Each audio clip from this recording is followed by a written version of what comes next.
DRDO पिछले कई महीनों से कोरोना की एक दवा पर काम कर रहा था। आज इस दवा के इमरजेंसी इस्तेमाल को मंजूरी मिल गई है।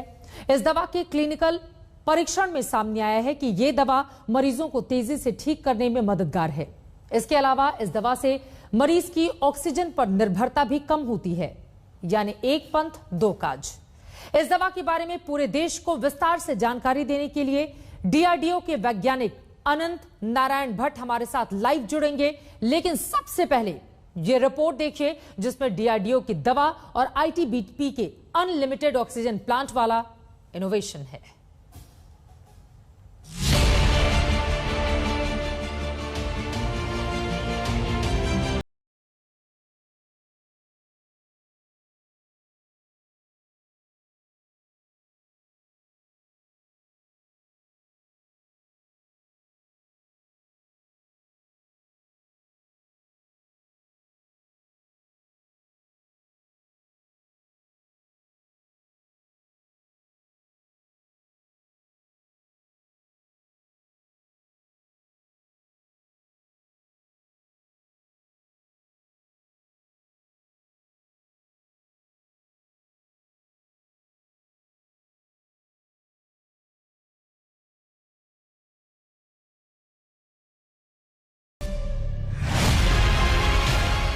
दिल्ली के बाद अब पंजाब ने भी कह दिया है कि उनके पास सिर्फ 24 घंटे का ऑक्सीजन बचा है।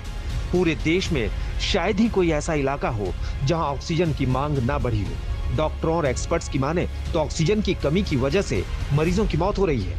ऐसे संकट के बीच हमारे वैज्ञानिकों ने वो रास्ता तलाश लिया है जो गेम चेंजर साबित हो सकता है। डीआरडीओ के वैज्ञानिकों ने अप्रैल 2020 में लैब में इस दवा पर कई एक्सपेरिमेंट किए। इस प्रयोग में पता चला कि यह दवा कोरोना वायरस को रोकने में काफी मदद कर रही है। इसके आधार पर इसे अब मंजूरी मिली है। ऐसे में कोरोना महामारी के खिलाफ इस नई दवा से एक नई उम्मीद जग गई है। Drugs controller general of India यानी डीसीजीआई ने कोरोना के इलाज के लिए एक दवा के इमरजेंसी यूज को मंजूरी दे दी है। इस दवा की खास बात यह है कि न सिर्फ मरीजों की ऑक्सीजन पर निर्भरता कम हो रही है, बल्कि इलाज के दौरान मरीज तेजी से ठीक भी हो रहे हैं। इसने 2-डीऑक्सी-डी-ग्लूकोज, जिसको 2DG भी कहा जाता है, उसका अभी ड्रग कंट्रोलर से परमिशन लिया है कोविड-19 पेशेंट्स में इस्तेमाल के लिए। ये ड्रग हमने इस पर काम करना शुरू किया था अप्रैल 2020 में और पहला हमने प्रयोग किया था सीसीएमबी हैदराबाद की मदद से, जिसमें ये साबित हुआ था कि ये ड्रग, ये मॉलिक्यूल SARS-CoV-2 वायरस को बहुत अच्छी तरह से गतिरोधक प्रदान करती है। इसकी गति रोक देती है और इसको आगे बढ़ने से रोकती है। फेज 2 के तहत दवा का इस्तेमाल 11 अस्पतालों में भर्ती 110 मरीजों पर किया गया।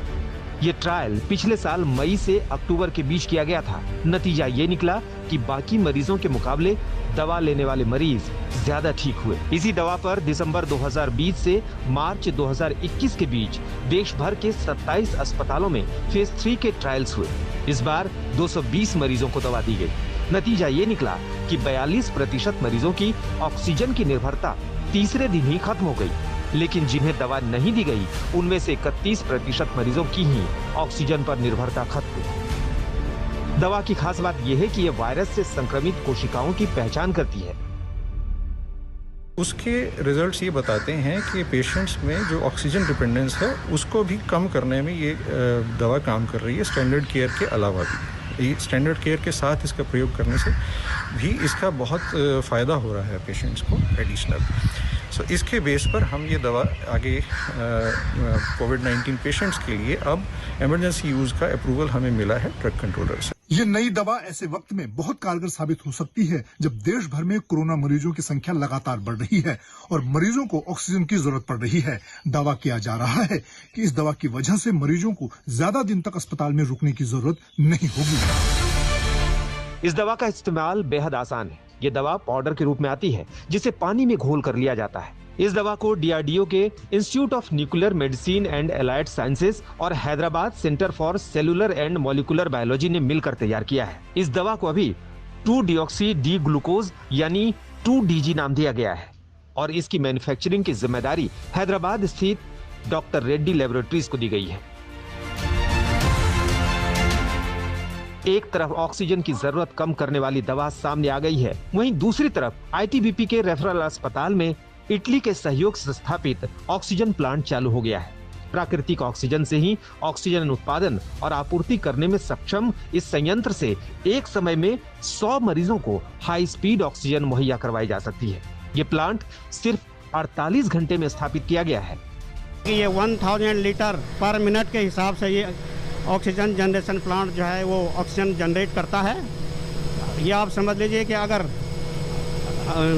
एवरेज अगर 10 लीटर पर मिनट के हिसाब से एक पेशेंट को जरूरत पड़ेगी तो ये लगभग 100 लीटर 100 पेशेंट्स को ये इसकी ऑक्सीजन की डिमांड को पूरी कर सकता है।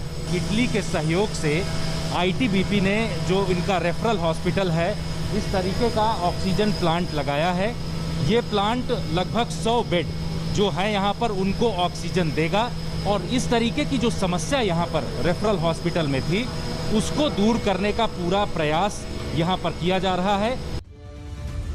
कोविड संक्रमण से पहले देश में तैयार होने वाली कुल ऑक्सीजन का महज 15% ही मेडिकल क्षेत्र में इस्तेमाल होता था। बाकी ऑक्सीजन का इस्तेमाल तेल शोधक संयंत्रों, लौह इस्पात उद्योग, कार फैक्ट्री और भट्टियों में किया जाता था।